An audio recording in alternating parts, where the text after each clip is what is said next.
ദൈവങ്ങളെ ഓർത്ത് ദൈവത്തെ സ്തുതിക്കുന്നു. പ്രിയപ്പെട്ടവരെ നമ്മുടെ മധ്യയായിരിക്കുന്നല്ലോ. പ്രിയപ്പെട്ടവരെ ഓർത്ത് ദൈവത്തെ സ്തുതിക്കുന്നു. എല്ലാവർക്കും കർത്താവായ യേശുക്രിസ്തുവിന്റെ നിസ്തുല്യ നാമത്തിലെ സേവനത്തെ അറിയിക്കുന്നു. വളരെ പ്രാർത്ഥനയോടെ നമുക്ക് ദൈവസന്നിധിയിലായിരിക്കാം. കർത്താവ് നമ്മെ സഹായിക്കട്ടെ. ഹല്ലേലൂയ. പ്രിയപ്പെട്ടവർ, സങ്കീർത്തനമാണെന്ന പകലിൽ നമുക്ക് വായിപ്പാൻ ദൈവത്തിന്റെ ആത്മാവ് നമ്മെ സഹായിച്ചത്. Price the lord. ഹല്ലേലൂയ. അതോർത്ത് ദൈവത്തെ സ്തുതിക്കുന്നു. 64-ാം സങ്കീർത്തനം. എന്റെ ഹൃദയത്തിൽ സംഗീതം പ്രമാണിക്കുക ദാവീദിന്റെ ഒരു സങ്കീർത്തനമെന്ന് വളരെ വ്യക്തമായി നമുക്ക് ഇവിടെ കാണുവാൻ കൂടി കഴിയുന്നുണ്ട്. Price the lord. ഹല്ലേലൂയ. എന്നാൽ ഇതിന്റെ സന്ദർഭം വ്യക്തമല്ല എന്ന് കാണുവാൻ കഴിയുന്നു. അപ്പോൾ തന്നെ വേദഗ്രന്ഥന്മാരുടെ അഭിപ്രായം അനുസരിച്ച് 58-ാം സങ്കീർത്തനവും ഈ സങ്കീർത്തനവും തമ്മിൽ വളരെ സ്തോത്രം സാമ്യമുള്ളതായിട്ടാണ് അവർ മനസ്സിലാക്കുന്നത്. അപ്പൊ അങ്ങനെയെങ്കിൽ ആ സങ്കീർത്തനത്തിന്റെ അതേ പശ്ചാത്തലം തന്നെയാണ് ഈ സങ്കീർത്തനത്തിനും ഉള്ളതെന്നാണ് വേദഗ്രന്ഥന്മാർ അഭിപ്രായപ്പെടുന്നത്. Price the lord. ഹല്ലേലൂയ. ദൈവത്തിന് നന്ദിയോടെ സ്തോത്രം. രണ്ട് നിലയിലാണ് ഈ സങ്കീർത്തനത്തെ നമുക്ക് വിവേചിപ്പാൻ കൊണ്ട് വിവേചിപ്പാൻ കൊണ്ട് കഴിയുന്നത്. അതായത് 1 മുതൽ 6 വരെ വാക്യങ്ങൾ ശത്രുക്കളുടെ ക്രൂരതയും തന്ത്രവും, 7 മുതൽ 10 വരെയുള്ള വാക്യങ്ങൾ ശത്രുവിന്റെ നാശം. ഇങ്ങനെ രണ്ട് നിലയിൽ ഇതിനെ നമുക്ക് വിഭജിച്ച് പഠിക്കുവാൻ കൊണ്ട് ഇവിടെയായിത്തീരുന്നുണ്ട്. Praise the lord. ഹല്ലേലൂയ. സ്തോത്രം. എല്ലാ വാക്യങ്ങളും ചിന്തിപ്പാൻ സ്തോത്ര സമയം നമുക്ക് അനുവദിക്കുന്നില്ലല്ലോ. തന്ന ചിന്ത നിങ്ങളുമായി പെട്ടെന്ന് പങ്കുവച്ചിരിക്കാൻ ആഗ്രഹിക്കുന്ന കർത്താവിനെ സഹായിക്കട്ടെ. വളരെ പ്രാർത്ഥനയോടെ ദിവസത്തിലായിരിക്കാം. പ്രാരംഭത്തിലെ 1-ാമത്തെ വാക്യം നമുക്കൊന്ന് വായിക്കാം.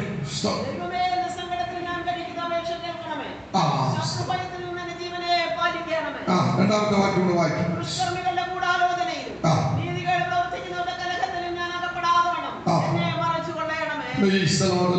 ഭക്തന്റെ ദൈവത്തോടുള്ള പ്രാർത്ഥനയാണ്. അപേക്ഷയാണ്. എന്താണ്? ദൈവമേ, എന്റെ സങ്കടത്തിൽ ഞാൻ കഴിക്കുന്ന അപേക്ഷ. സങ്കടത്തിൽ താൻ ദൈവത്തിനെ കഴിക്കുന്ന അപേക്ഷ അതിനെന്ത് ചെയ്യണം? അത് കേൾക്കണമേ. സങ്കടത്തിൽ കഴിക്കുന്ന അപേക്ഷയാ. ദൈവത്തിന് പഠിക്കുമ്പോൾ കാണാൻ കഴിയുന്ന അനേകര് ദൈവത്തിന് സങ്കടത്തോടെ ദൈവത്തിന് നിലവിളിച്ചതായ അനുഭവങ്ങൾ, പ്രാർത്ഥിച്ചതായ അനുഭവങ്ങൾ, അപേക്ഷിച്ചതായ അനുഭവങ്ങളൊക്കെ ദൈവത്തിന് പഠിക്കുമ്പോൾ നമുക്ക് കാണുവാൻ വേണ്ടി കഴിയുന്നുണ്ട്. ചില ആവശ്യങ്ങൾ, ചില കാര്യങ്ങൾ താൻ ദൈവത്തോട് ആവശ്യപ്പെടുകയാണ്. സങ്കടത്തിൽ താൻ കഴിക്കുന്ന അപേക്ഷ ചില കാര്യങ്ങളുള്ള ബന്ധത്തിലാണ്. ചില കാര്യങ്ങൾ തന്റെ ജീവിതത്തിൽ നിറവേറപ്പെടണം, തന്റെ ജീവിതത്തിൽ സംഭവിക്കണം. അപേക്ഷയാണ് താൻ ദൈവത്തിനെ കഴിക്കുന്നത്. ഒന്നാമതായി നമ്മൾ കാണുന്നത് സ്തോത്രമാണ്, എന്റെ സങ്കടത്തിലുള്ള അപേക്ഷ കേൾക്കണം. ചില അപേക്ഷകളാണ് നമുക്ക് കാണുവാൻ കഴിയുന്നത്. സ്തോത്രം. സങ്കടത്തിൽ അപേക്ഷ കഴിച്ച അനേകരെ നമുക്ക് കാണുവാൻ കഴിയുന്നുണ്ട്. തിരുവചനം നമ്മൾ പഠിക്കുമ്പോൾ ഉൽപ്പത്തി പുസ്തകത്തില് 42-ാം അധ്യായം 21-ാം വാക്യം നമ്മൾ പഠിക്കുമ്പോൾ അവിടെ ജോസഫിനെ നമുക്ക് കാണുവാൻ കഴിയും. ജോസഫിനെ സംബന്ധിക്കുന്ന കാര്യങ്ങൾ തന്റെ സഹോദരന്മാരവിടെ പറയുകയാണ്. മിസ്രൈമിൽ വെച്ച് തന്റെ സഹോദരന്മാർ പിടിക്കപ്പെടുകയാണ്. ജോസഫിനാൽ പിടിക്കപ്പെടുന്നു. അപ്പോൾ അവിടെ വെച്ച് ജോസഫ് അവരോട് ചില കാര്യങ്ങൾ പറയുന്നുണ്ട്. നിങ്ങൾ ഒറ്റുകാരാണ്, നിങ്ങൾ ഈ ദേശത്തിന്റെ ദുർബല ഭാഗങ്ങൾ ഒറ്റുനോക്കാൻ വന്നവരാണ്. ശിവനാണ് ഇതൊക്കെ പറയുന്നുണ്ടില്ല. സ്തോത്രം. ഞങ്ങൾ ഒറ്റുകാരല്ല, ഞങ്ങൾ ഇവിടെ ഭക്ഷണ സാധനങ്ങളെ കൊള്ളുവാൻ വന്നവരാണ്, ഞങ്ങൾ കനാൻ ദേശത്ത് നിന്ന് വരുന്നവരാണ്, ഞങ്ങൾ അപ്പന് ഇത്ര മക്കളാണ് എന്നൊക്കെ പറഞ്ഞ് ഞങ്ങൾ പരമാർത്ഥികളാണ്. ഇല്ലേ? അവരുടെ പരമാർത്ഥതൊക്കെ അവരെ ജോസഫിന്റെ അടുക്കൽ എന്ത് ചെയ്യാം പറയുന്നുണ്ട്. പക്ഷെ ഇതിനകത്തൊരു കാര്യമുണ്ട്. ജോസഫിന് ഈ കക്ഷികളെ മനസ്സിലായി, ഇവർക്ക് ജോസഫിനെ എന്ത് ചെയ്തില്ല, മനസ്സിലായില്ല. മനസ്സിലായോ? ജോസഫിന് സഹോദരന്മാരെ മനസ്സിലായി, എന്നാൽ ജോസഫിന്റെ സഹോദരന്മാർക്ക് എന്ത് ചെയ്തില്ല, മനസ്സിലായില്ല. ഒരിക്കലും ഇവരെന്ത് ചെയ്തു? ഇവരെ കൊല്ലുവാൻ പ്ലാനിട്ടു. അവൻ കെഞ്ചി അവരോട് അപേക്ഷിച്ചു. അല്ലേ? കെഞ്ചി അവരോട് അപേക്ഷിച്ചു. സഹോദരന്മാരെ, അച്ചാച്ചന്മാരെ, അല്ലേ? ഏറ്റവും ഇളയവന ചേട്ടന്മാരല്ല കൂടെ ഉള്ള അച്ചാച്ചന്മാരെ, എന്നെ ഉപദ്രവിക്കരുത്, എന്നെ കൊല്ലരുത്. ഇവർക്ക് ഭക്ഷണ സാധനങ്ങളുമായി ഇവരെ ക്ഷേമം അന്വേഷിക്കാൻ ചെന്ന വ്യക്തിയാണ്. നിങ്ങളൊന്ന് ആലോചിച്ച് നോക്കി. ഈ സഹോദരന്മാരുടെ ആ സ്വഭാവ വൈശിഷ്ട്യം നമ്മൾ ചിന്തിച്ച്, സ്വന്തം അപ്പന്റെ അമ്മയുടെ മകളാ ആ ഒരു സഹോദരനെ, ഇളയ സഹോദരനെ പിടിച്ച് എന്ത് ചെയ്യുക, കൊല്ലാനുള്ള പ്ലാനും പദ്ധതി ആസൂത്രണം ചെയ്യുക. അവനെ പൊട്ടക്കണത്തിൽ എറിഞ്ഞു. ഹല്ലേലൂയ. തീർന്നില്ല. അവിടുന്ന് വലിച്ചു നോക്കി എന്ത് ചെയ്തു? ധ്യാന കച്ചവടക്കാർക്ക് വിറ്റു. അവര് കൊണ്ടുവന്ന് വിശ്രമി കൊണ്ടുവന്ന് എന്ത് ചെയ്തു? അവിടെ വിറ്റു. ഓ, ആലോചിച്ച് നോക്കിയേ. ഇങ്ങനെ കൈമാറി സ്വന്തം സഹോദരനെ, സ്വന്തം രക്തത്തെ, സ്വന്തം ആ രക്തബന്ധത്തെ എന്ത് ചെയ്യാണ്? ഒരു ദാക്ഷിണ്യവുമില്ല. എന്തെങ്കിലും തെറ്റിയതെങ്കിൽ പോട്ടെ, നിർദാക്ഷിണ്യമായി താങ്കളുടെ സ്വന്തം സഹോദരനോട് ഒരു കനിവും കാണിക്കാതെ കെഞ്ചി പറഞ്ഞു, സങ്കടപ്പെട്ട് നിലവിളിച്ചു പറഞ്ഞു, കരഞ്ഞു. ഒരു കരുണയും കാണിച്ചില്ല. ഒരു വിറ്റ് കളഞ്ഞു. ഒത്തിരി പരിശുദ്ധിലൂടെ കടന്നുപോയി. ഇതിന്റെ പിന്നിലുള്ള കാര്യം താൻ ഒരു ദർശനം കണ്ടത്, സ്വപ്നം കണ്ടതാണ്. അത് ഇവരോട് വ്യാഖ്യാനിച്ചതാണ്, ഇവരോട് പറഞ്ഞതാണ് ഇതിനെല്ലാം കാരണമായി തീർന്നത്. അല്ലേ അല്ലേ? കച്ചകൾ ആമേ കളത്തിൽ 12 കച്ചകൾ. അതില് ആമേ തന്റെ കറ്റ മാത്രം എഴുന്നേറ്റ് നിൽക്കുന്നു, ബാക്കിയുള്ള കറ്റകളിൽ തന്നെ കുമ്പിടുന്നതായിട്ട് ഉള്ള ദർശനം താൻ കണ്ട് ഇത് സഹോദരങ്ങളോടും അപ്പനോടും അമ്മയോടൊക്കെ പറഞ്ഞു. അന്ന് തൊട്ട് തുടങ്ങിയതാ ഈ സഹോദരന്മാർക്ക് ഇദ്ദേഹത്തോട് അല്ലെങ്കിൽ അസൂയ. ഇവനെ എങ്ങനെ വിട്ടാൽ കൊള്ളത്തിൽ, ഇവനെ നമ്മൾ നമസ്കരിക്കണമോ? അല്ലേ? ഇന്നും ഇങ്ങനെയൊക്കെ തന്നെയാണ് നടക്കുന്നത്, അല്ലേ? ഇന്നും ഒരു വ്യത്യാസമൊന്നുമില്ല. കൂട്ടത്തിൽ ഒരുവൻ അല്പം പച്ച പിടിക്കുന്നത് കണ്ടാൽ അവൻ അല്പം കുഴപ്പമില്ല, അവൻ എല്ലായിടത്തും അല്പം ശോഭിക്കുന്നത് കണ്ടാൽ അല്ലേ അവനെ എങ്ങനെയെങ്കിലും ഒതുക്കാൻ, അല്ലേ? അതിന് വ്യത്യാസമൊന്നുമില്ല. അതും ഇതുമൊക്കെ കാര്യങ്ങൾ എന്താ? അതുപോലെ അവനെ ഒതുക്കുവാൻ, അവനെ എങ്ങനെയും ഒന്നുമല്ലാത്ത പരുവത്തിലാക്കി തീർക്കുവാൻ ഇന്നും പ്ലാനും പദ്ധതികളും ഒക്കെ എന്ത് ചെയ്യുന്നുണ്ട്? ചമക്കപ്പെടുന്നുണ്ട്. പിന്നെ അതിന്റെ അനന്തര ഫലങ്ങളല്ലേ? എത്രയോ രൂക്ഷമായിരിക്കുന്ന സംഭവങ്ങളാണ്, നമുക്ക് ചിന്തിക്കാൻ പോലും കഴിയാത്ത നിലയിലുള്ള കാര്യങ്ങളാണ് ഇന്ന് നടക്കുന്നത്, അല്ലേ? എന്തെല്ലാം കാര്യങ്ങൾ നടക്കുന്നു. ഇതിന്റെ അനന്തര ഫലങ്ങൾ ഇങ്ങനെ ഈ ഭൂമിയിൽ എന്ത് ചെയ്യാ? നടന്നുകൊണ്ടേ ഇരിക്കുക. ജീവൻ എവിടെ ചെന്നു? ഒരിക്കൽ താങ്കളെ കൊല്ലുവാൻ പദ്ധതിയിട്ട അല്ലെങ്കിൽ വിറ്റ് കളഞ്ഞ, ഇനി ഒരു നാൾ ഇവന്റെ ശല്യം ഉണ്ടാകത്തില്ല എന്ന് വിചാരിച്ച് എന്നേക്കുമായി ഒഴിവാക്കി വിട്ടവന്റെ സന്നിധിയിൽ ഇവർ ചെന്നു കുമ്പിടുവാൻ തക്കോടുകയാണ്. ദൈവത്തിന്റെ പൈതലേ, ഞാനൊരു ദൂതി ഭാഗത്തുനിന്ന് വിളിച്ചു പറയട്ടെ. കഴിഞ്ഞ നാളുകൾ നിന്നെ നിന്നെ ആ ഒന്നുമില്ലായും തള്ളിക്കളഞ്ഞ ഏതെല്ലാം തരത്തിൽ നിന്നെ ഉപദ്രവിക്കാമോ ആ തരത്തിലെല്ലാം നിന്നെ ഉപദ്രവിച്ച് അവൻ നിന്നെ മാറ്റി നിർത്തി, നിന്നെ കൊള്ളത്തില്ല, നിന്നെ വിടക്കണ്ടെന്നില്ല.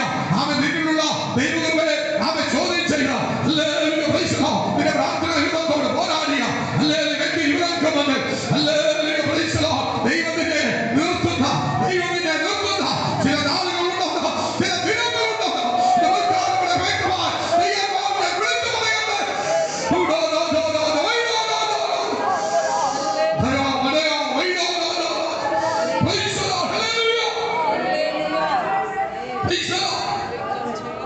ദൈവാത്മാവിനെ നയിക്കപ്പെടുന്ന ഒരു വ്യക്തിയാണോ? ദൈവിക ആലോചനയ്ക്ക് വിധേയപ്പെട്ട് ജീവിക്കുന്ന ഒരു വ്യക്തിയാണോ നീ? ദർശനങ്ങൾ വെളിപ്പാടുകൾ കാണുന്ന ഒരു വ്യക്തിയാണോ നീ?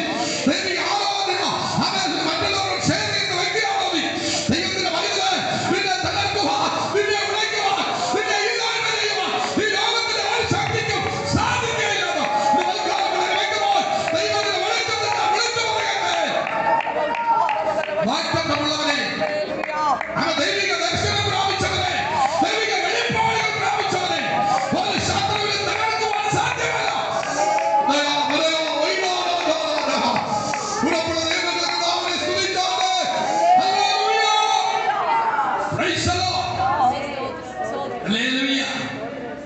വെറുതെ ദ്രോഹിക്കുന്നവരെന്ത് ചെയ്യും?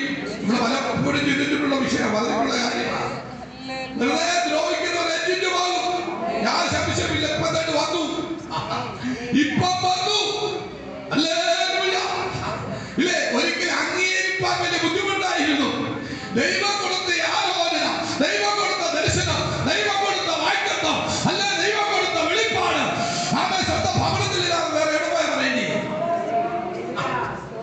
സ്വന്തം സഹോദരനോടല്ലേ പങ്കുവെക്കേണ്ടത്? ദൈവം കൊടുത്തതല്ലേ, ദൈവം കാണിച്ചതല്ലേ, ദൈവം പറഞ്ഞതല്ലേ? ഇന്നത്തെ കാലത്ത് ഇങ്ങനെ ഒന്നും പറയാൻ പറ്റില്ല. ഒന്നും പറയാനൊക്കത്തില്ല. വല്ലാത്തൊരു കാലഘട്ടമാണ്. അംഗീകരിക്കുവാനും ഏറ്റെടുക്കുവാനും തയ്യാറല്ല. അവിടെ പ്രായമോ ദൈവങ്ങളെ പറയട്ടെ, ഇത് വൽക്കാലം ഓർപ്പിക്കാം. ചിലപ്പോ നമ്മളെക്കാളൊക്കെ ഒത്തിരി പ്രായം കുറഞ്ഞ ഒരു പൈതലിനോടായിരിക്കും ദൈവം ഇടപെടുന്നത്. ഇന്ന വ്യക്തിയോട് നീ എന്റെ ആലോചന അറിയിക്കാൻ ആ പൈതലിനോട് ദൈവം ഇടപെട്ട് അവിടെ പ്രായമോ പക്വതയോ കാര്യങ്ങളോ ഒന്നും ഒരു വിഷയമല്ല. ഹല്ലേലൂയ. ദൈവത്തിന്റെ ആത്മാവാണ് പറഞ്ഞതെങ്കിൽ പൈതലായാലും പറഞ്ഞാൽ നീ അത് ഏറ്റെടുക്കുക. ദൈവ ആലോചനയെന്നോ ദൈവ വെളിപ്പാടാണെന്നോ നിനക്ക് മനസ്സിലായ, നിന്നോടുള്ള ദൂതാണെന്നോ നിനക്ക് മനസ്സിലായ, അതിനെ ഏറ്റെടുക്കുമ്പോൾ ദൈവ വൈദ്യരെ നീ തയ്യാറായ ഒരു വലിയ വിടുതലിന്റെ ജീവിതത്തിൽ വെളിപ്പെടുവാൻ തള്ളിക്കളയുവാനിടയായിത്തീരരുത്. ദൈവം തനിക്ക് കൊടുത്ത ദർശനമാണ് പറഞ്ഞത്, ദൈവം കാണിച്ച വെളിപ്പാടാണ് പറഞ്ഞത്. പക്ഷേ അവര് സ്നേഹിക്കേണ്ടതിന് പകരം, ദൈവത്തെ മഹത്വപ്പെടുത്തേണ്ടതിന് പകരം അവര് എന്ത് ചെയ്തു? മറിച്ചാണ് ചിന്തിച്ചത്. ഇന്ന് ഇതൊക്കെ നടക്കുന്നത് ഇല്ലേ? യഥാർത്ഥമായി ദൈവാലോചന പറയുന്നവരെ ഇന്നെന്താ? ഇന്ന് വഴിയും ദുഷ്യം നിന്നയും അടിയൊക്കെയാണ് അല്ലേ? യാഥാർത്ഥ്യം പറയുന്നവരെ, യഥാർത്ഥ വെളിപ്പാട് പറയുന്നവരെ, യഥാർത്ഥമായ ദർശനം പറയുന്നവരെ ആർക്കും എന്നല്ല, സ്വീകാര്യമല്ല. എന്തെങ്കിലുമൊക്കെ കർണരസനമാകുമാറ് എന്തെങ്കിലുമൊക്കെ കാര്യങ്ങൾ പറയുന്നവരെ ഇന്ന് ഭയങ്കര ഇഷ്ടമാണ് എന്ന് പറഞ്ഞാൽ നമ്മുടെ ഹൃദയത്തിന്റെ താല്പര്യം അനുസരിച്ച്, നമ്മുടെ ഇച്ഛയ്ക്കനുസരിച്ച്, നമ്മുടെ ആഗ്രഹങ്ങൾക്ക് ഒത്തവണ്ണം എന്തെങ്കിലുമൊക്കെ കാര്യങ്ങൾ പറഞ്ഞ് നമ്മളെ ഇങ്ങനെ ഏറെ നിർത്തിയാൽ എന്ത് ചെയ്യാം? കുഴപ്പമില്ല. എന്നാൽ ഉള്ള കാര്യം ദൈവത്തിന്റെ ആഴങ്ങൾ ദൂതുകൾ വിളിച്ചു പറഞ്ഞാൽ അവരെ എങ്ങനെ ഇല്ലായ്മ ചെയ്യുവാണെന്ന് ചിന്തിക്കുന്ന ഒരു മണ്ഡലത്തിലെ ദൈവവൈദ്യരെ ഞാനും ദൈവമായിരിക്കുന്നത് മറന്നു പോകരുത്.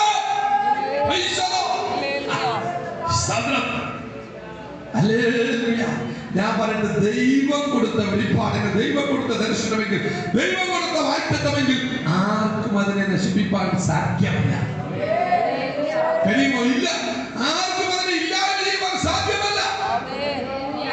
ദൈവങ്ങളെ, കഴിഞ്ഞ നാളുകളിൽ നമ്മോടുള്ള ദൈവത്തിന്റെ ആലോചന, ദൈവത്തിന്റെ വാഗ്ദത്തം, ഹല്ലേലൂയ, പ്രൈസ് ദി ലോർഡ്, അവൻ നമ്മെ കാണിച്ച ദൈവിക വെളിപ്പാടുകൾ, ദൈവിക ദർശനങ്ങൾ, ഹല്ലേലൂയ, പ്രൈസ്, അതൊന്നും എന്തല്ല, നിഷ്ഫലമല്ല.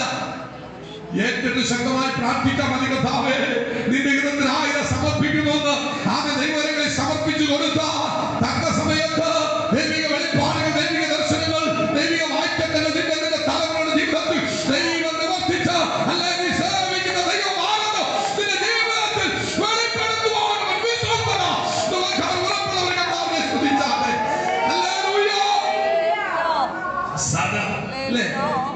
അവരൊത്തിരി സങ്കടത്തോടെ പറഞ്ഞ സഹോദരങ്ങളോട് കാല് പിടിച്ചത് അവർ അംഗീകരിച്ചില്ല, അവരെ കേട്ടില്ല. അവർ നാമയെ നമ്മളില്ലായ്മ ചെയ്യുവാൻ ശ്രമിച്ചു, വിദ്യകളഞ്ഞു. പക്ഷേ ഇപ്പോ വന്ന് നിൽക്കുക ആ വ്യക്തിയുടെ സന്നിധി കണ്ടപ്പോഴേ വീണു. കാരണം ഇപ്പൊ ജോസഫ് നിൽക്കുന്നത് എങ്ങനെയാ? ജോസഫിനെ കണ്ടാൽ എങ്ങനെയാ കാണാൻ കഴിയുന്നത്? ഒറ്റ നോട്ടത്തിൽ ഒരു ഫറവോൻ നിൽക്കുന്നതേ തോന്നുള്ളൂ. മനസ്സിലായോ? ഒറ്റ നോട്ടത്തിൽ ഫറവോൻ നിൽക്കുവാൻ അതേ തൊപ്പി കാര്യങ്ങൾ, അതേ വേഷഭൂഷാദികളോടാണ് നിൽക്കുന്നത്. മനസ്സിലായോ? സ്തോത്രം. അല്ലാതെ കനാനിലെ വസ്ത്രധാരണത്തിലല്ല നിൽക്കുന്നത്. അവൻ ഇസ്രായേലിൽ ഫറവോന്റെ രണ്ടാമനായി സ്തോത്രം സ്ഥാന ചിഹ്നങ്ങളും അണിഞ്ഞ് ഒറ്റ നോട്ടത്തിൽ കണ്ട ഒരു ഫറവോനാണ് കണ്ടത്. അടിച്ചു കെട്ടി വീണു.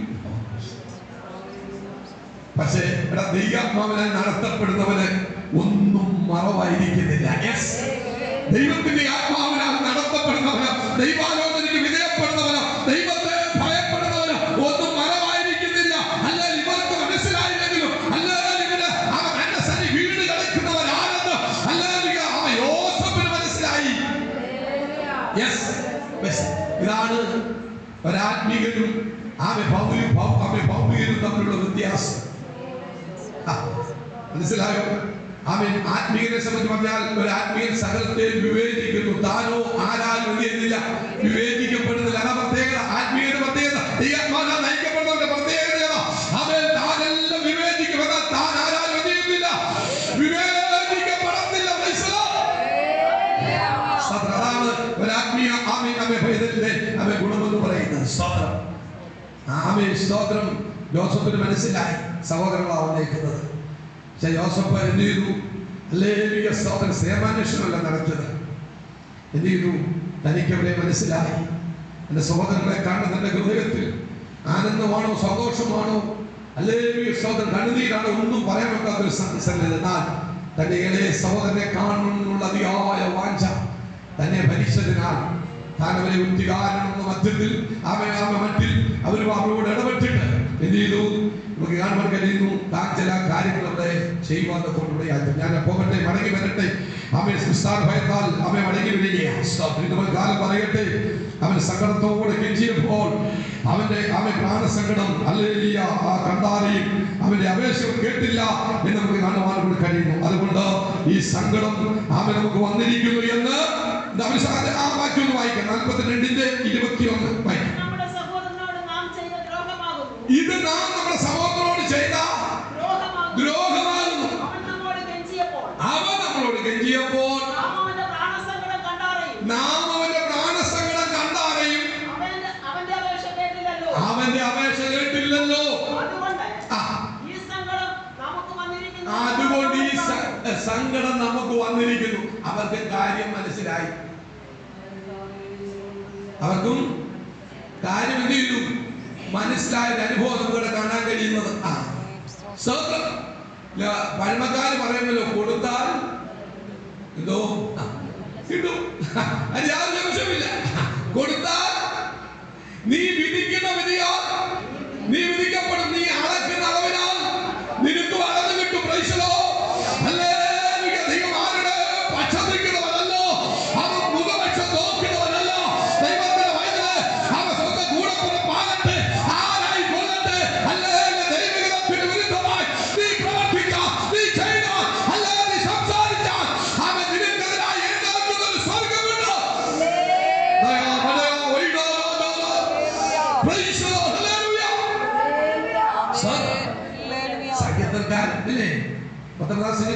വക്രതയോട് നീ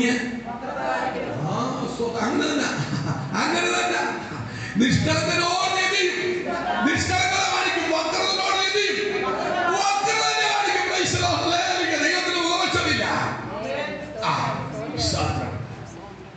കൊടുത്താൽ അവൻ കിട്ടും, യാതൊരു സംശയമില്ല. അവൻ പിടിച്ചു. നമുക്കറിയാം ചരിത്രങ്ങളൊക്കെ നമുക്ക് ഞാൻ അവിടേക്ക് പോകാൻ ആഗ്രഹിക്കുന്നില്ല.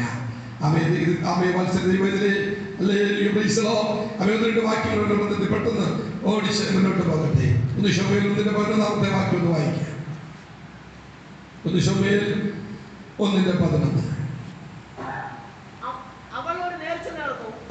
സൈന്യങ്ങളെ യഹോവേ, അടിയന്റെ സങ്കടം നോക്കി അടിയനെ ഓർക്കുകയും അടിയനെ മറക്കാതെ ഒരു പുരുഷ സന്താനത്തെ നൽകുകയും ചെയ്താൽ അടിയൻ അവന്റെ ജീവപര്യന്തം യഹോവയ്ക്ക് കൊടുക്കും. അവന്റെ തലയിൽ ക്ഷൗരക്കത്തി തൊടുകയില്ല എന്ന് പറഞ്ഞു. നമുക്കറിയാം ഈ സ്തോത്ര വ്യക്തിത്വത്തെ നമുക്കറിയാം.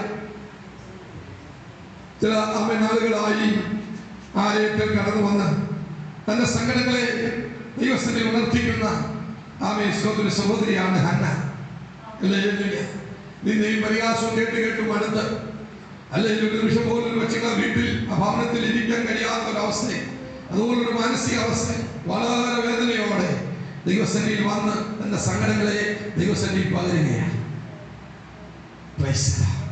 തന്റെ സങ്കടങ്ങളെ ദൈവസന്നിധിയിൽ ഉണർത്തിക്കുക. അവൾ ദൈവത്തോട് അപേക്ഷിക്കുകയാണ്, എനിക്ക് ഒരു പുരുഷ സന്താനത്തെ അവിടുന്ന് തന്നാൽ ഞാൻ അവരെ യഹോവയ്ക്ക് തിരികെ തരാം. നമുക്ക് മനസ്സിലാക്കാൻ കഴിയുന്നുണ്ട്. സർവശക്തനായ കർത്താവുടെ അപേക്ഷ കേട്ടു. അല്ലെങ്കിൽ ഒരു പ്രാണസംഘത്തെ കണ്ടു, അവയെ അറിഞ്ഞു. അവളെ കർത്താവ് മൃഗത്തെ ആദരിപ്പാനിടയായി തീർന്നു. നമ്മൾ കാണുന്നു, പുരോഹിതന് പോലും മനസ്സിലാക്കാൻ കഴിഞ്ഞില്ല. എന്നാൽ അവൾ ആരെയും വിട്ടുപോകുമ്പോൾ ഇങ്ങനെയാണ് നമ്മൾ വായിക്കുന്നത്, പിന്നെ അവളുടെ മുഖം വാടിയില്ല. പിന്നെ അവളുടെ മുഖം വാടിയില്ല. ഇതുവൽക്കാലം കേൾക്കുന്ന വാത്സല്യ ദൈവത്തിന്റെ പൈതലെ, ജീവിതത്തിന്റെ അല്ലെങ്കിൽ ഭാരമേറിയ അനുഭവങ്ങളിൽ പ്രയാസങ്ങളിൽ ബുദ്ധിമുട്ടിലായിരിക്കാം ഒരു പക്ഷേ ഇതുവൽക്കാലം നീ കടന്നു വന്നത്. ഇറക്കി മുഖം കഴിയാത്ത വലിയ ഭാരത്തോടെ പ്രയാസത്തോടായിരിക്കും നീ കടന്നു വന്നത്. എന്നാൽ നമുക്ക് വിളിച്ചു പറയട്ടെ, നിന്നെ യഥാർത്ഥമായി അറിയുന്ന ഒരു ദൈവമുണ്ട്. കർത്താവിന്റെ സന്നിധിയിലേക്ക് നീ കടന്നു വന്നത്, അന്ന് നീ വന്നതുപോലെ തമ്പുരാൻ നിന്നെ പറഞ്ഞയക്കത്തില്ല. സങ്കടത്തോടാണ് ദൈവത്തിനെ അഭയാചന കഴിക്കുന്നെങ്കിൽ, സങ്കടത്തോടാണ്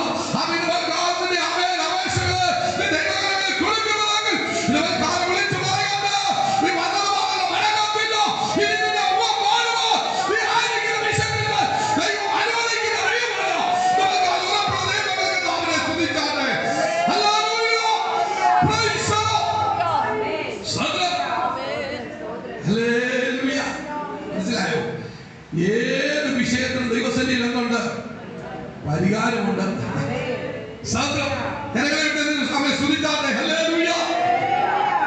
പലപ്പോഴും നമ്മുടെ വിഷയങ്ങളൊക്കെ നമ്മള് ചെറിയൊരു വിഷയമാണെങ്കിലും മതി, ഇല്ലേ? ഈ മക്കൾക്ക് മാത്രമായിട്ട് ഉള്ള ഒരു ചില വേടുകളുണ്ട്, വേട് നമ്മൾ പറയുന്ന വേടുകൾ, ഒരു ചെറിയ പ്രശ്നമാണ്, പക്ഷേ ഭയങ്കര പോരാട്ടമാണ്. വിശ്വാസ ജീവിതത്തിൽ വന്നിട്ട് ഇപ്പോൾ ഏതാ നമുക്ക് പറഞ്ഞാൽ വർഷങ്ങൾ നമുക്ക് പഴക്കമായി പാരമ്പര്യം നമുക്ക് പറയാനുണ്ട്. പക്ഷെ ഇപ്പോഴും നമ്മുടെ പോരാട്ടം എന്ത് ചെയ്തിട്ടില്ല, മാറിയിട്ടില്ല. പക്ഷെ ഇപ്പോഴും നമുക്ക് പോരാട്ടമാണ്. ഞാൻ പറയുന്നത് ദൈവമക്കളെ, അവൻ ഉറപ്പോടെ നിന്നാൽ നീ വിഷാദിനോട് എതിർത്തിരിപ്പിൽ എന്നാൽ അവൻ നിന്നെ വിട്ട് ഓടിപ്പോ. എതിർത്ത് നിൽക്കുക. ഒരു നെല്ലട പോലും അവസരം അവന് കൊടുക്കാതിരിക്കുക ജീവിതത്തിൽ. മനസ്സിലായോ? നമ്മുടെ ക്രിസ്ത്യ ജീവിതം ദൈവത്തിന് വിജയകരമായി തീരണമെങ്കിൽ ഒരു നെല്ലട പോലും അവസരം അവന് ഒരു കാര്യത്തിലും കൊടുക്കാതിരിക്കുക. നമ്മുടെ നിലയെ നമ്മൾ സൂക്ഷിക്കുക. ദൈവത്തിന് നമ്മൾ ആരാണെന്നുള്ള ബോധ്യം നമ്മെ എപ്പോഴും ധരിക്കുവാനിടയായിത്തീരണം. മനസ്സിലായോ? അവസരം കൊടുത്താൽ അവസരം കൊടുത്താൽ അവൻ നമ്മുടെ പതനം കണ്ടിട്ട് എന്ത് ചെയ്തുള്ളൂ? അവകാശം പറയുന്നവനാ. എന്തോ അവകാശം പറയില്ലേ? മോശയുടെ ശരീരത്തിനുണ്ട് അവകാശം. യോബിന്റെ അവിടെ കയറി ഒരു കഥയുമില്ലാതെ, ആ ഭക്തനിൽ ഒരു ദോഷവും കാണാതെ അവിടെ എന്ത് ചെയ്യാം? അവൻ കയറി വെല്ലുവിളിക്കുക. അത് തള്ളി പറയുന്നുണ്ട്, ഇല്ലേ? നമ്മൾ ഇതിനെയൊക്കെ ഈ നാളുകളിൽ വിവേചന ബുദ്ധിയാൽ നമ്മൾ മനസ്സിലാക്കണം. നമ്മുടെ ജീവിതത്തിനെതിരെ വരുന്ന പ്രതിസന്ധികളെ, അല്ലെങ്കിൽ ശത്രുവിന്റെ വെല്ലുവിളികളെ നമ്മൾ തിരിച്ചറിഞ്ഞോണം. തിരിച്ചറിഞ്ഞോണം മുന്നോട്ട് പോകുവാൻ. അല്ലെങ്കിൽ പണ്ട് ഒട്ടകത്തിന് കൂടാരത്തിനകത്ത് സ്ഥലം കൊടുത്തുകൊണ്ടായിരുന്നു തലവെക്കാൻ, ഇല്ലേ? ഒട്ടകത്തിന് കൂടാരത്തിനകത്ത് തല കയറ്റി വെക്കാൻ സ്ഥലം കൊടുത്തുകൊണ്ടിരിക്കും. മനസ്സിലായോ? അവനൊരു അവസരവും നമ്മുടെ ജീവിതത്തിൽ കൊടുക്കാതിരിക്കുക. നമ്മുടെ നിലയെ നമ്മൾ തന്നെ സൂക്ഷിക്കുക, മുന്നോട്ട് പോകുക. കാരണം നമ്മോട് കൂടെയുള്ളവൻ വലിയവനാണ്. നമ്മൾ സേവിക്കുന്ന ദൈവം സർവശക്തനായ ദൈവമാണ്. അസാധ്യങ്ങളെ നമ്മുടെ ജീവിതത്തിൽ സാധ്യമാക്കി തീരുവാൻ കഴിയുന്ന കർത്താവാണ്. ദൈവത്തിനായി നമ്മൾ ആശ്രയിക്കുന്നത്. ദൈവത്തെ കൊണ്ട് കഴിയാത്തതായി ഒന്നുമില്ല. അടുത്തായി നമ്മള് പത്തിൽ നമുക്ക് കാണുവാൻ കഴിയുന്നു. അതും യോസഫിനോട് ബന്ധത്തിൽ നമുക്ക് കാണുവാൻ കഴിയുന്നത്. എന്നാൽ ദൈവം അവനോട് കൂടെ ഇരുന്ന സകല സങ്കടങ്ങളിൽ നിന്ന് അവനെ വിടുവിച്ചു നമുക്ക് കാണുവാൻ കഴിയുന്നുണ്ട്. അത് വായിക്കാം. എന്നാൽ ദൈവം അവനോട് കൂടെ ഇരുന്ന് സകല സങ്കടങ്ങളിൽ നിന്ന് അവനെ വിടുവിച്ച് മിസ്രയീം രാജാവായ ഫറവോന്റെ മുമ്പാകെ അവന് കൃപയും ജ്ഞാനവും കൊടുത്തു. ജോസഫിനെ കുറിച്ചാണ് പറയുന്നത്. അവനോട് കൂടെ ഇരുന്നു, അവന്റെ സകല സങ്കടങ്ങളിൽ നിന്ന് അവനെ എന്ത് ചെയ്തു? വിടുവിപ്പാൻ ഇടയായിട്ടുണ്ട്. എന്നെ കേൾക്കുന്ന വാത്സല്യ ദൈവത്തിലെ വിളിച്ചു പറയട്ടെ, നമ്മൾ ഏത് പ്രതിസന്ധിയിലായിരുന്നാലും എവിടെയായിരുന്നാലും ഏത് വിഷയങ്ങളുടെ നടുവിൽ നമ്മളായിരുന്നാലും മനസ്സിലാക്കുക, നമ്മളോടുകൂടെ നമ്മുടെ കർത്താവുണ്ട്. കർത്താവിന്റെ സാന്നിധ്യം നമ്മളോട് കൂടെയുണ്ട് കേട്ടോ. ഏതൊരു അവസരം നമ്മൾ തിരിച്ചറിയണം. ദൈവ സാന്നിധ്യത്തെ നമ്മൾ തിരിച്ചറിയണം. നമ്മളത് മനസ്സിലാക്കുവാനിടയായി തീരണം. എന്റെ കർത്താവിനോട് കൂടെയുണ്ട്. എന്റെ കർത്താവ് അറിയാതെ എന്റെ ജീവിതത്തിൽ എന്ത് ചെയ്തില്ല? ഒന്നും സംഭവിക്കത്തില്ല. എന്റെ കർത്താവ് അറിയാതെ എന്റെ ജീവിതത്തിൽ ഒന്നും സംഭവിക്കത്തില്ല. അത് കർത്താവ് ചെയ്ത വാഗ്ദത്തമാണ്. കർത്താവ് അനുവദിക്കാതെ നമ്മുടെ തലയിലെ മുടി പോലും എന്ത് ചെയ്യുന്നില്ല, ഒഴിഞ്ഞു പോകത്തില്ല. നമുക്കിതൊന്നും എണ്ണവും തിട്ടവും ഇല്ലെങ്കിലും തമ്പുരാനത്തിനെല്ലാം എണ്ണവും തിട്ടവും ഉണ്ട് അല്ലേ? എണ്ണവും തിട്ടവും ഉണ്ട്. അതിലൊന്ന് പൊഴിയണമെങ്കിൽ കർത്താവ് അനുവദിക്കണം. അത് വെച്ച് ആ സംഭവിക്കത്തില്ല. സ്തോത്രം. ഹല്ലേലൂയ. എത്ര പേർക്ക് നൽകാതെ ഉറപ്പുണ്ട്? ഹല്ലേലൂയ. അതുകൊണ്ട് ആ കർത്താവിൽ ആശ്രയം വെക്കുവാൻ ദൈവങ്ങളെ നമുക്കിടയായി തീരട്ടെ. രണ്ടാം വാക്യത്തിലേക്ക് നമ്മൾ വരുമ്പോൾ അവിടെ ഇങ്ങനെയാണ് കാണുന്നത്: ദുഷ്കർമ്മികളുടെ കൂടാലോചനയിലും നീതികേട് പ്രവർത്തിക്കുന്ന കലഹത്തിലും ഞാൻ അകപ്പെടാതെ എന്നെ മറച്ചുകൊള്ളണമേ. എന്നെ മറച്ചുകൊള്ളണമേ. അപ്പൊ നീതിമാനെതിരെയുള്ള ദുഷ്ടന്റെ പ്രവൃത്തിയാ നമുക്ക് കാണുവാൻ കഴിയുന്നത്. അപ്പൊ അതിനെതിരെ പക്ഷെ ദൈവത്തോട് അപേക്ഷിക്കുകയാണ്. ആമേ. ദുഷ്കർമ്മികളുടെ ഗൂഢാലോചന, നീതിയോട് പ്രവർത്തിക്കുന്നവരുടെ കലഹം. രണ്ട് കൂട്ടരെ നമ്മൾ കാണുന്നു. ആമേ. ദുഷ്കർമ്മികൾ അവർ ചെയ്യുന്ന എന്താണ്? അവർ നടത്തുന്നതെല്ലാം ഗൂഢാലോചനയാണ്. അതുപോലെ നീതികേട് പ്രവർത്തിക്കുന്നവരുടെ കലഹം. നീതികേട് പ്രവർത്തിക്കുന്നവർ. ആമേ. എന്നിട്ട് വാക്കി നമുക്ക് നമ്മെ പെട്ടെന്ന് വായിച്ചു മുന്നോട്ട് പോകാം. സംഗീതം 37:12 അവിടെ ഇങ്ങനെ നമ്മൾ വായിക്കുന്നു: നമ്മെ ദുഷ്ടൻ നീതിമാന് വായിക്കാം ദോഷം നിരൂപിക്കും. ദുഷ്ടൻ നീതിമാന് ദോഷം നിരൂപിക്കുന്നു. അവന്റെ നേരെ അവൻ പല്ല് കടിക്കുന്നു.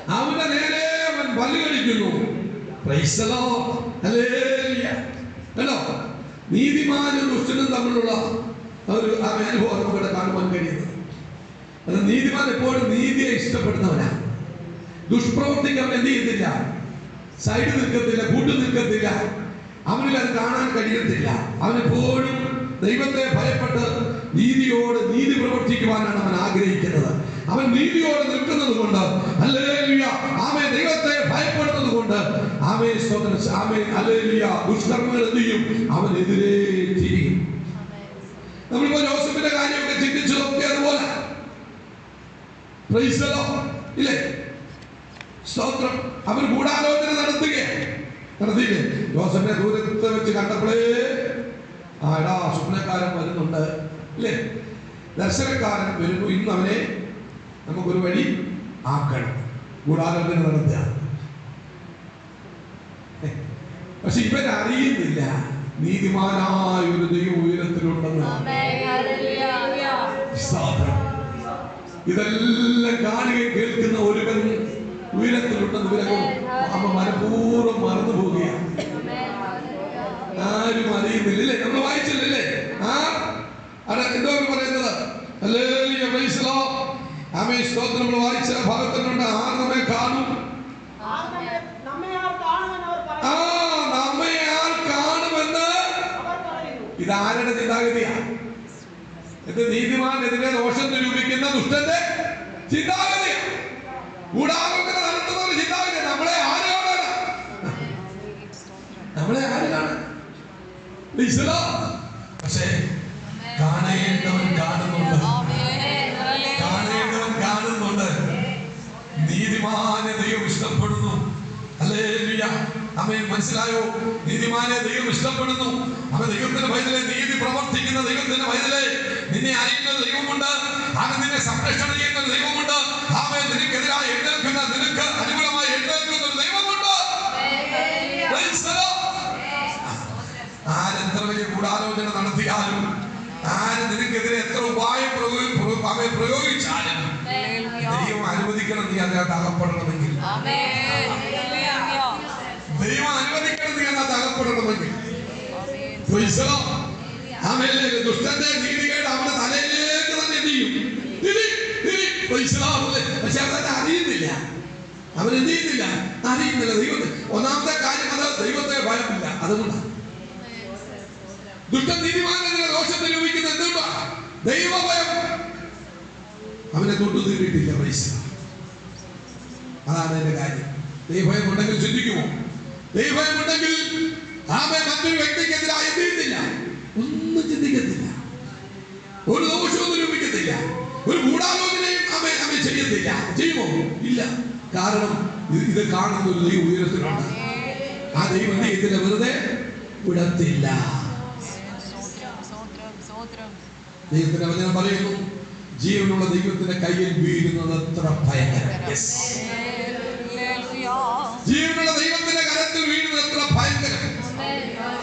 മക്കളെ, ഞാൻ പലപ്പോഴും പറയാറുണ്ട്, എവിടുന്ന് വേണേലും നമുക്ക് ആരെ വേണേലും കളിപ്പിച്ച് രക്ഷപ്പെടാം. അല്പസമയത്തേക്കെങ്കിലും ഏത് വലിയ ബുദ്ധിമാനെ, ഏത് വലിയ മിടുക്കിനെ നമുക്ക് എന്ത് ചെയ്യാൻ കഴിയും? കളിപ്പിക്കാൻ കഴിയും, ഒരു നിമിഷത്തേക്കെങ്കിലും. ദൈവത്തെ കളിപ്പിക്കാൻ പലരും ചിന്തിക്കുന്ന ദൈവത്തെ ആര് കാണും, ആര് കേൾക്കും? പിന്നെ എന്നൊക്കെയുള്ള ചിന്താഗതിയാണ്. ഇത് ആരുടെ ചിന്താഗതിയാണ്? ദൈവമില്ലാത്ത, അവൻ ദുഷ്ടത ചിന്തിക്കുന്ന, ദുഷ്ടത പ്രവർത്തിക്കുന്ന ദുഷ്ടന്മാരുടെ ചിന്താഗതിയാണ്. നമ്മളെ ആരും കാണത്തില്ല, ഇതൊന്നും ആരും കേൾക്കത്തില്ല, ആരും അറിയത്തില്ല. പക്ഷെ അറിയേണ്ടവൻ ഇതെല്ലാം കണ്ടുകൊണ്ടിരിക്കുകയാണ്. അറിയേണ്ടതെല്ലാം അറിഞ്ഞുകൊണ്ടിരിക്കുക. തമ്പുരാൻ എന്ത് ചെയ്തില്ല? ഒരിക്കലും വിടത്തില്ല, ഒരിക്കലും വിടത്തില്ല. മനസ്സിലായോ? ചിലപ്പോ നമുക്കെതിരെ ദോഷം നിരൂപിക്കുന്നവരെ നമ്മൾ മറന്നുപോയേക്കാം, നമ്മളെ ഉപദ്രവിച്ചവരെ നമ്മൾ മറന്നുപോയേക്കാം. ദൈവമക്കളെ, നമ്മളെ ദ്രോഹിച്ചവരെ കാരണം കൂടാതെ നമ്മളെ ദ്രോഹിച്ചവരെ കാണും. ഒരു പക്ഷെ നമ്മളവരെ മറന്നുപോയേക്കാം. പക്ഷെ നമ്മൾ മറന്നുപോയാലും തമ്പുരാൻ മറക്കത്തില്ല, തമ്പുരാൻ മറക്കത്തില്ല. കാരണം കഥാ പറഞ്ഞെന്താ? നിന്നെ തൊടുന്നവൻ എന്റെ കണ്ണിന്റെ കൃഷ്ണമണിയെ തൊടുന്നതാണ്. തമ്പുരാൻ മറക്കത്തില്ല. ദൈവങ്ങളെ, നമ്മൾ മറന്നുപോയേക്കാം, നമ്മൾ മറന്നുപോയേക്കാം, പക്ഷേ ദൈവം മറക്കത്തില്ല. ആമേ. കാരണം നീ സ്തോത്രം വിലയേറിയവനും മാന്യനുമായി ദൈവം നിന്നെ സ്തോത്രം വേർതിരിച്ചിരിക്കുക. ദൈവത്തിന് നീ വിലയേറിയ വ്യക്തിയാണ്.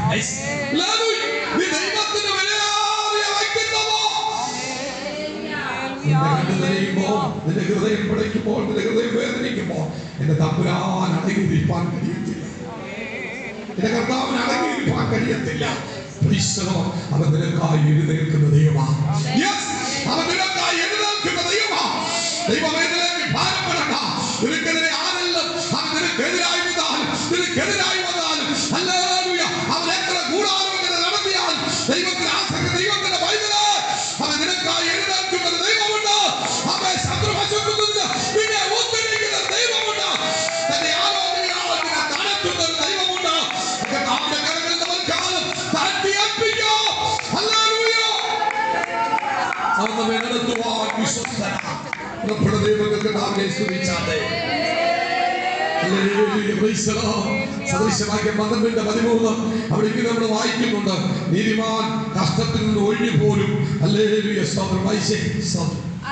അതരങ്ങളുടെ ലംഘനത്തിൽ വല്ലാത്ത കെണിയുണ്ട്, നീതിമാനോ കഷ്ടത്തിൽ നിന്ന് ഒഴിഞ്ഞു പോരും. ഒഴിഞ്ഞു പോരും. കേട്ടോ, നീതിമാൻ കഷ്ടത്തിൽ നിന്ന് ഒഴിഞ്ഞു പോരും, ഒഴിഞ്ഞു പോരും. അവൻ കഷ്ടത്തിൽ അകപ്പെടത്തില്ല. ഹല്ലേലൂയ. അതിന് പകരം അവനെതിരായി പ്രവർത്തിക്കുന്നവൻ എന്ത് ചെയ്യും? അകപ്പെടും. താൻ കുഴിക്കുന്ന കുഴിയിൽ മോർദെഖായിക്ക് വേണ്ടി കഴിവനും ഒരിക്കലേ പാവം പിടിച്ചോന്. ഹല്ലേലൂയ. ദൈവത്തെ ഭയപ്പെടുന്നവന് അവനെതിരെ ഒരു തെറ്റും ചെയ്യാത്തവനെ തൂക്കിക്കളയുവാൻ കഴിവുമരം ഒരുക്കി. ആമാന്റെ സ്വപ്നത്തിൽ വിചാരിച്ചു കാണിച്ചിട്ടാ, ഇത് എനിക്ക് വേണ്ടി ആ പണിയുന്നത്.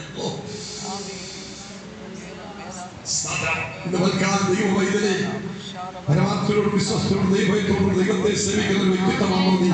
നിനക്കെതിരെ ആരെല്ലാം എന്തെല്ലാം നിനക്കെതിരെ ചമച്ചാലും, നിനക്കെതിരെ എന്തെല്ലാം പ്രവർത്തിച്ചാലും പറയട്ടെ, അവന്റെ പ്രവൃത്തി തന്നെ അവന്റെ തലയിൽ തിരിയും, അവന്റെ പ്രവൃത്തി അവന്റെ തലയിൽ വീഴുവാൻ ഇവിടെയായിത്തീരും.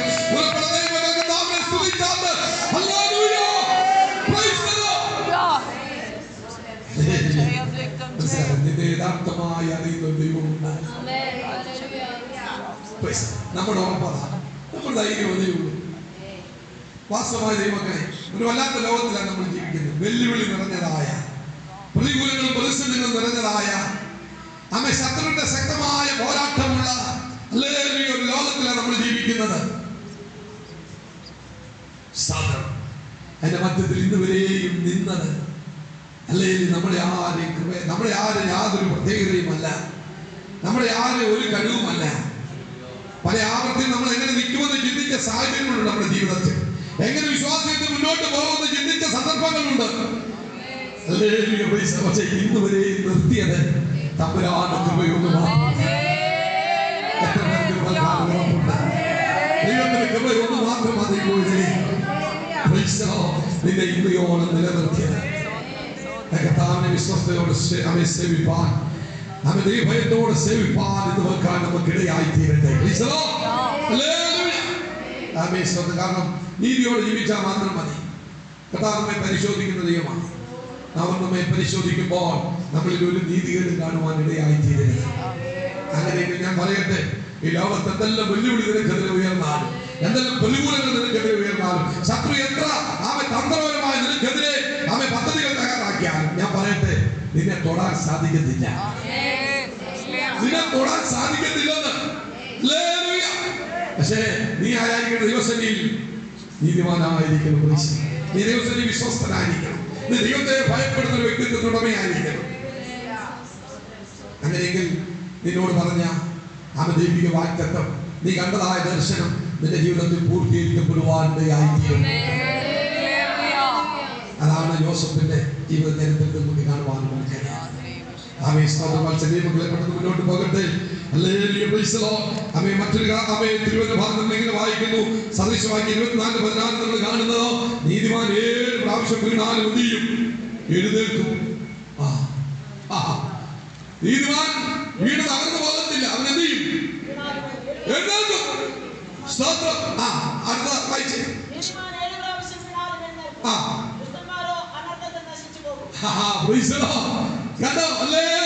നീതിമാൻ വീണാലും അവൻ എഴുന്നേൽക്കും. ദൈവം അവനെ എഴുന്നേൽപ്പിക്കും. അവൻ നിലംപരിശായി പോകത്തില്ല. ദുഷ്ടനെ നീ വീട് തകർന്നു പോകുവാനിടയായിത്തീരും. അവൻ വീണു തന്നെ, അവൻ തകരും. ആശംസയില്ല. എന്നാലും ഭക്തൻ ഒരു നീതിമാൻ വീണാൽ അവൻ നിലംപരിശാവാൻ ദൈവം അനുവദിക്കത്തില്ല. കരങ്ങളിൽ തന്നെ വഹിക്കും. അവന്റെ കരകളിൽ വഹിക്കും. പ്രത്യേകത. ദൈവത്തിന്റെ സ്തോത്രം ചെയ്യും.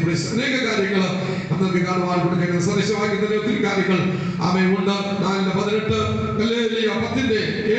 അവിടെ ഇങ്ങനെ വായിക്കും. നീതിമാന്റെ ഓർമ്മ അനുഗ്രഹിക്കപ്പെട്ടത് നമുക്ക് കാണുവാൻ കഴിയുന്നുണ്ട്. അടുത്ത സദൃശവാക്യം 10:5 നമ്മൾ വായിക്കും. നീതിമാന്റെ ശിരസിന്മേൽ എന്ത് വരുന്നു? അനുഗ്രഹങ്ങൾ വരുന്നു.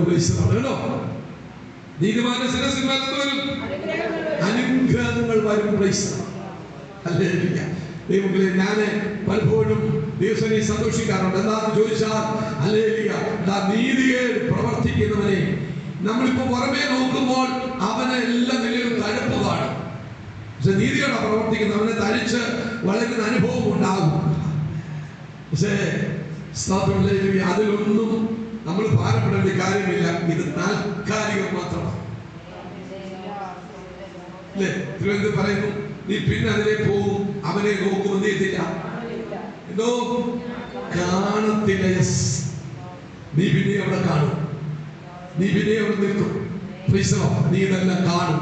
നിന്റെ കണ്ടുകൊണ്ട് തന്നെ ദുഷ്ടന്മാർക്ക് വരുന്ന പെരുപോലെ നീ കാണും. കരകളെ കർത്താവിനെ സ്തുതിച്ചാൽ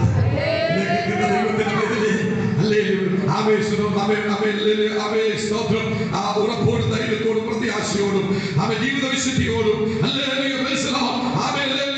നീതിയോടും ദൈവസന്നിധിയിൽ നിന്നാൽ നമുക്കെതിരെ ആരെല്ലാം എഴുന്നേൽക്കട്ടെ, ആരെങ്കിലും ഗൂഢാലോചന നടത്തട്ടെ, ആരെല്ലാം പ്രവർത്തിക്കട്ടെ, നിന്നെ അറിയുന്ന ദൈവമുണ്ട്. നിന്നെ നിലനിർത്തുന്ന ഒരു ദൈവമുണ്ട്. നീതിമാൻ പ്രതിക്രിയ കണ്ട് നീതിമാനെ ദൈവം ഉറപ്പിക്കും. എന്നാൽ ദൈവത്തിന്റെ വചനം നമ്മെ പ്രബോധിപ്പിക്കുന്നത്. ആകയാൽ ദൈവങ്ങളെ ദൈവകരങ്ങളെ നമ്മെ ഏൽപ്പിച്ചു കൊടുക്കാൻ ഒത്തിരി പ്രതിസന്ധികൾ നിറഞ്ഞതായ, പ്രതികൂലങ്ങൾ നിറഞ്ഞതായ, വെല്ലുവിളികൾ നിറഞ്ഞതായ ഒരു ലോകത്തിലാണ് നമ്മൾ ജീവിക്കുന്നത്. ആ ലോകത്തിൽ നമ്മൾ ആരാണെന്ന് മനസ്സിലാക്കി ഓർപ്പിക്കുന്ന പോലെ ദൈവത്തിന്റെ വചനം പ്രമാണിച്ച്, ജീവന്റെ വചനം പ്രമാണിച്ച് ലോകത്തിൽ ജ്യോതിഷികളെ പോലെ പ്രകാശിക്കുവാൻ ഈ നാളുകൾ നമുക്കിടയായി തീരട്ടെ. നമ്മൾ ആരാണെന്നുള്ള ബോധ്യം നമുക്കുണ്ടാകുവാൻ ഇടയാകട്ടെ. ഞാൻ പറയട്ടെ, എന്തെല്ലാം വെല്ലുവിളികൾ വന്നാലും നമ്മൾ അതിന് മറുപടി ഒന്നും പറയാൻ പോകണ്ട. കാരണം അതൊന്നും ചെയ്യുന്നില്ല. കൂടാതെ അതൊന്നും സ്വീകാര്യമല്ല. അതോ കാരണം നീ ഒരു ദൈവത്തിലായി ജീവിക്കുന്നത് കൊണ്ട്, നീ ലോകത്തു നിന്ന് വ്യത്യസ്തയായി ജീവിക്കുന്നത് കൊണ്ട് നിനക്കെതിരെ എന്തുണ്ട്? ഗൂഢാലോചനയുണ്ട്, വെല്ലുവിളിയുണ്ട്, ശത്രുവിന്റെ പോരാട്ടങ്ങളുണ്ട്, ഉപദ്രവമുണ്ട്. ഇതെല്ലാം നിരന്തരമായിട്ടുണ്ടാവും, നിരന്തരമായിട്ട് ഉണ്ടാവും. പക്ഷേ നീ നിൽക്കുന്ന ആ ഒരു പൊസിഷനിൽ നിന്ന് നീ എന്ത് ചെയ്യാൻ പാടില്ല? അങ്ങോട്ടോ ഇങ്ങോട്ടോ അറിയാൻ പാടില്ല. നീ ചഞ്ചലിച്ചു പോകാൻ ഇടയായിത്തീരരുത്. നീ ഭയപ്പെട്ടു പോകാൻ ഇടയായിത്തീരരുത്. ഉറപ്പോടും ധൈര്യത്തോടും നിൽപ്പാൻ ഇടയായിട്ട്. കാരണം നിന്നെ വിളിച്ച ദൈവം വിശ്വസ്തനാണ്. നിന്നെ വിളിച്ചവൻ ശക്തനാണ്. അവൻ നിന്നോട് കൂടെയുണ്ട്.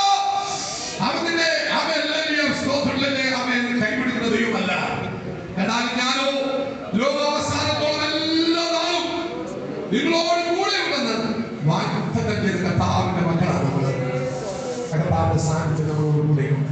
നിന്റെ ജീവിതത്തിന്റെ ഏതൊരു അനുഭവങ്ങളിലും അവൻ നിന്നോട് കൂടെയിരുന്ന് നിന്നെ ആശ്വസിപ്പിച്ച് സമയാസങ്ങൾക്ക് വേണ്ടുന്ന ആലോചന നൽകി തന്ന് അവൻ ഒരു സ്വരം കേൾപ്പിച്ച് നിന്നെ നടത്തുവാൻ മതിയായവനാണ് നമ്മുടെ കർത്താവ്. കർത്താവിൽ മാത്രം ആശ്രയിച്ചുകൊണ്ട് ഉറപ്പും ധൈര്യമുള്ള പ്രത്യാശയോട് മുന്നോട്ട് പോകുവാൻ സർവകൃപാലുവായ ദൈവകാലം ഈ വചനങ്ങളാൽ നമ്മെ അനുഗ്രഹിക്കട്ടെ, അതിനാ ഒരുക്കട്ടെ എന്ന് അവയെ ആത്മാർത്ഥമായി പ്രാർത്ഥിച്ചുകൊണ്ട് ദൈവസന്നിധിയിൽ താണ്ടിരിക്കുന്നു. ദൈവമായ കർത്താവ് നമ്മെ അനുഗ്രഹിക്കുമാറാകട്ടെ. ഹല്ലേലൂയ. നമ്മുടെ കരങ്ങളിൽ